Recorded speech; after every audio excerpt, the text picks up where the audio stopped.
मसीह में मेरे प्यारे भाइयों बहनों, गॉड ब्लेस यू। परमेश्वर आप सबों को आशीष दे। लूका अध्याय 15 कुल आयत 32। खोई हुई भेड़ का दृष्टांत। सब चुंगी लेने वाले और पापी उसके पास आया करते थे ताकि उसकी सुने, पर फरीसी और शास्त्री कुड़कुड़ाकर कहने लगे, ये तो पापियों से मिलता है और उनके साथ खाता भी है। तब उसने उनसे ये दृष्टांत कहा, तुम में से कौन है जिसकी 100 भेड़ हों और उनमें से एक खो जाए तो 99 को जंगल में छोड़कर उस खोई हो को जब तक मिल ना जाए खोजता ना रहे, और जब मिल जाती है तब वह बड़े आनंद से उसे कंधे पर उठा लेता है और घर में आकर मित्रों और पड़ोसियों को इकट्ठा करके कहता है, मेरे साथ आनंद करो क्योंकि मेरी खोई हुई भेड़ मिल गई है। मैं तुमसे कहता हूँ कि इसी रीति से एक मन फिराने वाले पापी के विषय में भी स्वर्ग में इतना ही आनंद होगा जितना कि 99 ऐसे धर्मियों के विषय नहीं होता जिन्हें मन फिराने की आवश्यकता नहीं। खोए हुए सिक्के का दृष्टांत। यह कौन ऐसी स्त्री होगी जिसके पास 10 सिक्के हों और उनमें से एक खो जाए तो वह दिया जलाकर और घर झाड़ बुहार कर जब तक मिल ना जाए जी लगाकर खोजती ना रहे, और जब मिल जाता है तो वह अपनी सखियों और पड़ोसियों को इकट्ठा करके कहती है, मेरे साथ आनंद करो क्योंकि मेरा खोया हुआ सिक्का मिल गया है। मैं तुमसे कहता हूँ कि इसी रीति से एक मन फिराने वाले पापी के विषय में परमेश्वर के स्वर्गदूतों के सामने आनंद होता है। ओढ़ाऊ पुत्र का दृष्टांत। फिर उसने कहा, किसी मनुष्य के 2 पुत्र थे। उनमें से छोटे ने पिता से कहा, हे पिता, संपत्ति से जो भाग मेरा हो वो मुझे दे दीजिए। उसने उनको अपनी संपत्ति बांट दी।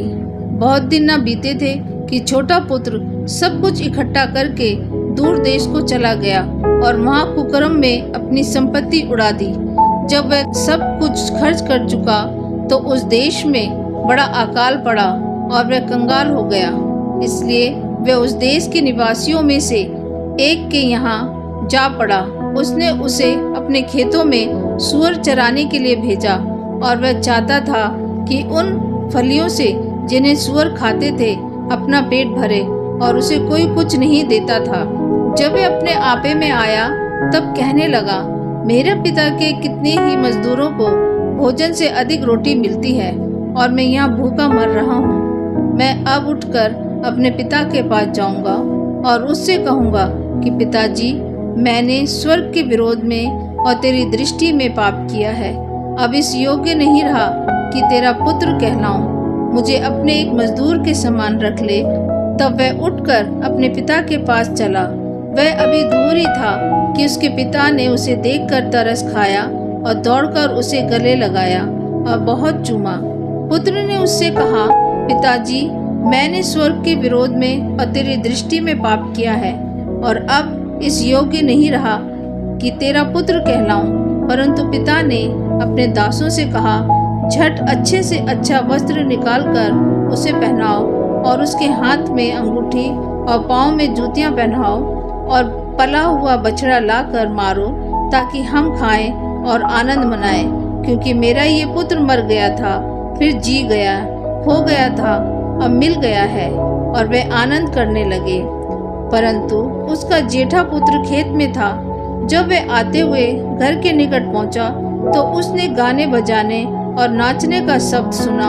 अतः उसने एक दास को बुलाकर पूछा, ये क्या हो रहा है? उसने उससे कहा, तेरा भाई आया है और तेरे पिता ने पाला हुआ बछड़ा कटवाया है, इसलिए कि उसे भला चंगा पाया है। ये सुनकर वो क्रोध से भर गया और भीतर जाना न चाहा, परंतु उसका पिता बाहर आकर उसे मनाने लगा।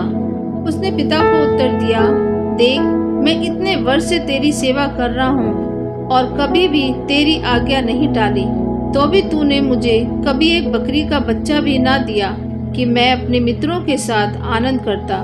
परंतु जब तेरा ये पुत्र जिसने तेरी संपत्ति वेश्याओं में उड़ा दी आया तो उसके लिए तूने पला हुआ बछड़ा कटवाया। उसने उससे कहा, पुत्र, तू सर्वदा मेरे साथ है और जो कुछ मेरा है वह सब तेरा ही है, परंतु अब आनंद करना और मगन होना चाहिए, क्योंकि ये तेरा भाई मर गया था फिर जी गया है, खो गया था अब मिल गया है। आमीन। लूका अध्याय 16 कुल आयत 31। चतुर भंडारी।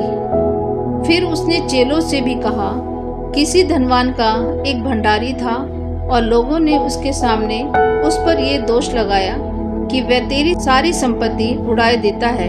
अतः उसने उसे बुलाकर कहा, ये क्या है जो मैं तेरे विषय में सुन रहा हूँ? अपने भंडारीपन का लेखा दे, क्योंकि तू आगे को भंडारी नहीं रह सकता।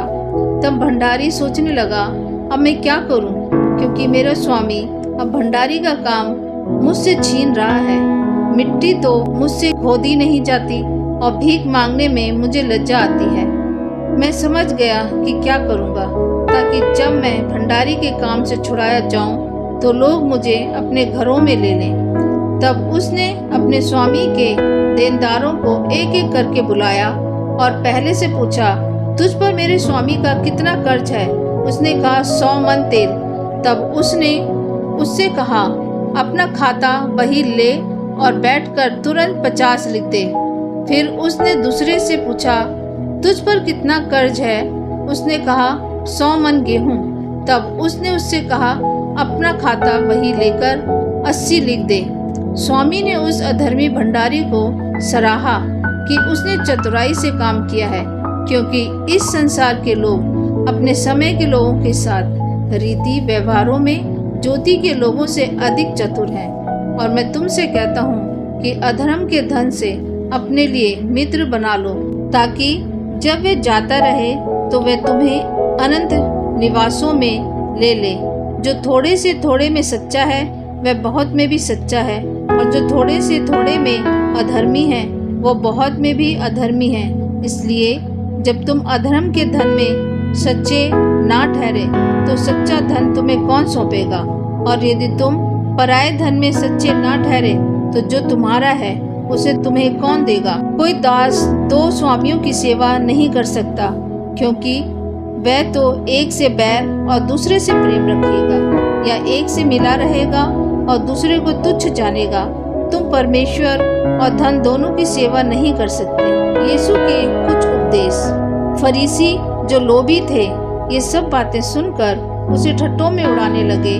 उसने उनसे कहा, तुम तो मनुष्य के सामने अपने आप को धर्मी ठहराते हो, परंतु परमेश्वर तुम्हारे मन को जानता है, क्योंकि जो वस्तु मनुष्य की दृष्टि में महान है वह परमेश्वर के निकट घृणित है। व्यवस्था और भविष्यवक्ता यूहन्ना तक रहे उस समय से परमेश्वर के राज्य का सुसमाचार सुनाया जा रहा है, और हर कोई उसमें प्रबलता से प्रवेश करता है। आकाश और पृथ्वी का टल जाना व्यवस्था के एक बिंदु के मिट जाने से सहज है। जो कोई अपनी पत्नी को त्याग कर दूसरी से विवाह करता है वह व्यभिचार करता है, और जो कोई ऐसी त्यागी स्त्री से विवाह करता है वह भी व्यभिचार करता है। धनी मनुष्य और निर्धन लाजर। एक धनवान मनुष्य था जो बैंजनी कपड़े और मलमल पहनता और प्रतिदिन सुख विलास और धूमधाम के साथ रहता था। लाजर नाम का एक कंगाल घावों से भरा हुआ उसकी देवड़ी पर छोड़ दिया जाता था, और वह चाहता था कि धनवाज की मेज पर की झूठन से अपना पेट भरे। यहाँ तक कि कुत्ते भी आकर उसके घावों को चाटते थे। ऐसा हुआ कि वह कंगाल मर गया और स्वर्गदूतों ने उसे लेकर अब्राहम की गोद में पहुंचाया। वह धनवान भी मारा और गाड़ा गया, और अधोलोक में उसने पीड़ा में पड़े हुए अपनी आंखें उठाई और दूर से अब्राहम की गोद में लाजर को देखा। तब उसने पुकार कर कहा, हे पिता अब्राहम, मुझ पर दया करके लाजर को भेज दे, ताकि वह अपनी उंगली का सिरा पानी में भिगोकर मेरी जीभ को ठंडी करे, क्योंकि मैं इस ज्वाला में तड़प रहा हूँ। परंतु अब्राहम ने कहा, हे पुत्र, स्मरण कर कि तू अपने जीवन में अच्छी वस्तुएं ले चुका है, और वैसे ही लाजर बुरी वस्तुएं, परंतु अब वह यहाँ शांति पा रहा है और तू तड़प रहा है। इन सब बातों को छोड़ हमारे और तुम्हारे बीच एक भारी गड्ढा ठहराया गया है कि जो यहाँ से उस पार तुम्हारे पास जाना चाहे वह न जा सके और न कोई वहाँ से इस पार हमारे पास आ सके। उसने कहा, तो हे पिता, मैं तुझसे विनती करता हूँ कि तू उसे मेरे पिता के घर भेज, क्योंकि मेरे 5 भाई हैं। वह उनके सामने इन बातों की गवाही दे, ऐसा ना हो कि वह भी इस पीड़ा की जगह में आए। अब्राहम ने उससे कहा, उनके पास तो मूसा और भविष्यवक्ताओं की पुस्तकें हैं, वह उनकी सुने। उसने कहा, नहीं हे पिता अब्राहम, पर यदि कोई मरे हुए में से उनके पास जाए तो वे मन फिराएंगे। उसने उससे कहा, जब वे मूसा और भविष्यवक्ताओं की नहीं सुनते, तो यदि मरे हुए में से कोई जी उठे तो भी उसकी नहीं सुनेंगे। आमीन।